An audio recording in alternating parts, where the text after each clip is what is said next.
Sulla carta, almeno stando al calendario regionale, l'inizio vaccinazione in farmacia è da oggi. In realtà, per più di qualche farmacia si protrae di qualche giorno. Come sta andando? Stamattina si inizia a vaccinare? Non ancora, siamo pronti, ci sono già le regole chiare, però abbiamo pensato di appunto prenderci un pochino di giorni per impostare il servizio in totale sicurezza. Nel frattempo si fanno tamponi, hanno riniziato a viaggiare, per cui c'è l'esigenza del tampone. Quindi con il passaporto, e c'è un modulo prestampato già? Certamente, noi stampiamo un modulo della regione che rilasciamo alle persone, poi c'è la possibilità anche di stampare il QR code e quindi il certificato, il green e verde per viaggiare.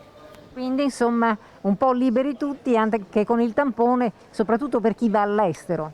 Per chi va all'estero, per chi rimane, che magari ha concorsi, a matrimoni o anche impegni di questo tipo. Quindi avete visto un aumento di tamponi? In questi giorni ci sono parecchie richieste, sì. Le farmacie aderenti al servizio di vaccinazione nella provincia di Padova sono 55 su 280, di cui 10 in centro città.